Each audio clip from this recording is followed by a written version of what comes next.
بسم اللہ الرحمن الرحیم سبيل الدموع سبيل مريح. حضرات کے سامنے احادیث مبارکہ کا ایک ٹکڑا پڑا ہے. نبی پاک صلی اللہ علیہ وسلم یعنی فرماتے ہیں نبی پاک صلی اللہ علیہ وسلم کے ذریعے سے یوشک ان یاتی علی الناس زمان لا يبقى من الاسلام الا اسمه لا يبقى من الاسلام الا اسمه. قیامت کے قریب لوگوں پر ایک ایسا وقت آئے گا, ایسا زمانہ آئے گا کہ اسلام کا نام رہ جائے گا, حقیقت ختم ہو جائے گی. اسلام کا نام رہ جائے گا, حقیقت ختم ہو جائے گی. آج اسلام کا نام تو ہے, حقیقت سے سب کے تمام دور ہیں. نماز اسلام سے کیا مراد؟ عبادات مراد ہے. نماز کا نام ہے, حقیقت ختم ہے. ہم آتے ہیں نماز پڑھنے کے لیے, جیسے ہی اللہ اکبر نیت باندھی ہمارا دماغ گردش کرتا ہے. ہمیں جو سارے دن بھر کے کام کرنے ہیں, ہم نے 4 رکعت میں اس کا حساب لگا لیتے ہیں کہ ہمیں کیا کرنا ہے, کب کس سے ملاقات کرنا ہے, کس کے پاس جانا ہے, کہاں کتنا خرچ کرنا ہے. 4 رکعت کی نماز میں 5 سے 10 منٹ کے اندر ہم حساب لگا لیتے ہیں. نماز کا نام رہ گیا, حقیقت ختم ہو گئی. دیکھیے آج جمعے کا دن ہے, ہونا تو یہ چاہیے تھا کہ جمعہ مقدس دن ہے, سب سے محترم دن ہے, دنوں کا سردار ہے.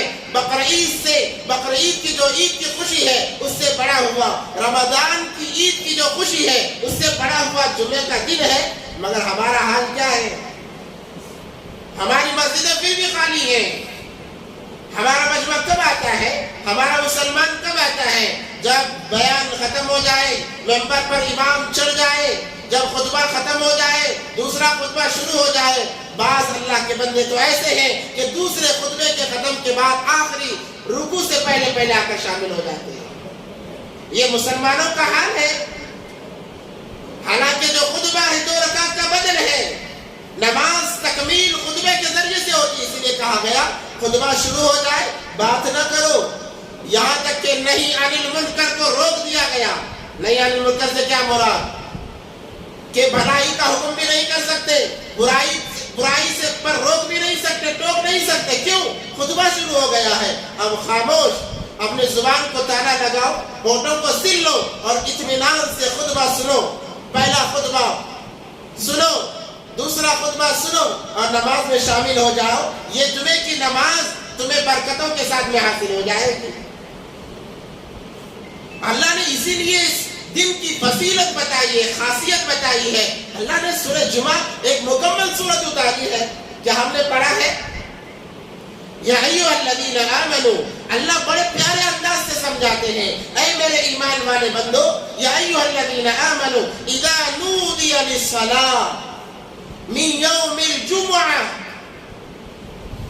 کسی دن کی خاصیت کو لے کر اللہ نے احکام نہیں بیان کیے ہیں, مگر جمعے کا دن آیا, اللہ نے کہا من یوم الجمعہ فاسعوا الی ذکر اللہ وذروا البیع.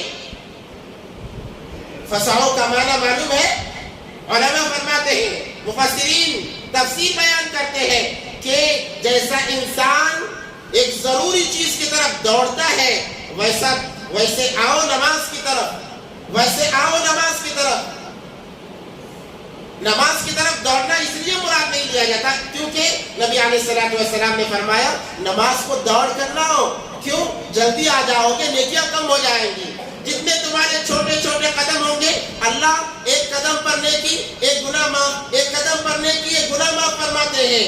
اس لیے اپنے نیکیوں کو کم نہ کرو, اس لیے چل کر آرام سے آؤ.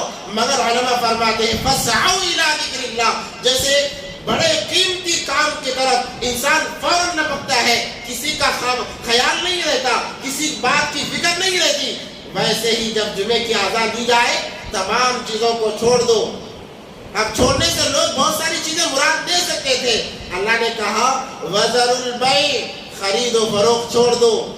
کہ انسان یہ نہ سوچنے لگے کہ اللہ نے خرید و فروخت تو منع نہیں کیا ہے, چلو ابھی ہم راشن لے رہے ہیں, کاروبار کر رہے ہیں, بعد میں آرام سے جائیں گے. اللہ نے کہا وذروا البیع, اب خرید و فروخت بھی چھوڑ دو. لینا دینا تمام کا تمام بند کر دو. کب؟ جب جمعے کی آزادی جائے, نماز کے لیے بلایا جائے. تاکید اللہ تبارک و تعالیٰ نے حکم فرمایا ہے. اگر اس کے باوجود مسلمان اذان کے بعد میں خرید و فروخت کرتا ہے, گویا کہ وہ حرام کما رہا ہے. بعض تو یہ فرماتے ہیں کہ غسل بھی نہ کرو, تاخیر ہو جائے گی, اذان سے پہلے جو کرنا ہے کرو. جیسے ہی اذان ہو گئی فوراً دوڑو مسجد کی طرف, لپکو مسجد کی طرف. ذالکم خیر لکم ان کنتم تعلمون, کہا اللہ تبارک و تعالیٰ نے, یہ تمہارے لیے سب سے بہتری چیز ہے کہ تم جمعے کی اذان سننے پر تمام چیزوں کو چھوڑ کر آ جاؤ مسجد کی طرف. مگر کیا آج مسلمان کا حال ہے؟ اس لیے کہا لا یبقى من الاسلام الا اسمه, اسلام کا نام باقی رہے گا, حقیقت ختم ہو جائے گی. نماز آج باقی ہے, نام باقی ہے, حقیقت ختم ہے. روزہ نام باقی ہے, حقیقت ختم ہے. ہمارے روزوں کا کیا حال ہے؟ روزہ تو وہ ہے کہ بندے اور اللہ کے درمیان کوئی حجاب نہیں رہتا, کوئی پردہ نہیں رہتا. مگر انسان روزہ رہ کر بھی حرام کام کر رہا ہے, حرام کمائی کما رہا ہے, چغلیاں کر رہا ہے, دنیا میں مبتلا ہو رہا ہے. تو نام باقی ہے, حقیقت ختم. اس سے بڑھ کر حج کا فریضہ دیکھ لیجئے, انسان لاکھوں روپے خرچ کر کے حج کو جاتا ہے, نام باقی ہے, حقیقت ختم. وہاں پر جا کر کعبۃ اللہ کے پاس کھڑے ہو کر سیلفی لیتا ہے اور کہتا ہے کہ دیکھو میں کعبۃ اللہ میں آیا ہوں.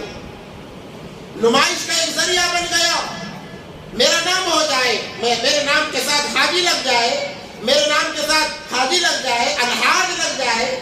اس لیے انسان وہاں پر جا کر نمائش کر رہا ہے. تو نام باقی ہے, حقیقت ختم ہو گئی. زکوٰۃ کا نام باقی ہے, حقیقت ختم ہو گئی. نبی علیہ الصلوۃ والسلام فرماتے ہیں لا يبقى من الاسلام الا اسمه ولا يبقى من القرآن الا رسمه. قرآن باقی رہے گا, اس کی حقیقت ختم ہو جائے گی. قرآن استعمال کیا جائے گا رسم و رواج کے لیے. آج ہمیں قرآن تعلیم دیتا ہے ہدایت کی, آج ہمیں قرآن تعلیم دیتا ہے وحدانیت کی, آج ہمیں قرآن تعلیم دیتا ہے ایمانیت کی طرف. مگر قرآن کو ہم نے رسمن لے لیا ہے. کیا رسمن لے لیا؟ کوئی مر گیا تو چلو قرآن پڑھو, قرآن خوانی کراؤ, فلاں چیز کراؤ. تو ہم نے قرآن کو رسمن رکھ لیا ہے. ہم نے کبھی قرآن کو سمجھنے کی کوشش نہیں کی. قرآن کے الفاظ کو درست کرانا مقصود نہیں ہے, بلکہ قرآن کی ایک ایک آیات پر عمل کرنا مقصود ہے, عمل کرانا مقصود ہے. آج وہ چیزیں کہاں ہو رہی ہیں؟ صحابہ کرام رضوان اللہ تعالی علیہم اجمعین فرماتے ہیں کہ جب ہمارے سامنے چند آیات آتی, ہم سب سے پہلے ان آیات پر عمل کرتے. یاد کرنا ہمارے لیے بڑا دشوار ہوتا تھا, مگر عمل کرنا ہمارے لیے بالکل آسان. اللہ نے ایک چیز سے منع کر دیا فوراً چھوڑ دیتے.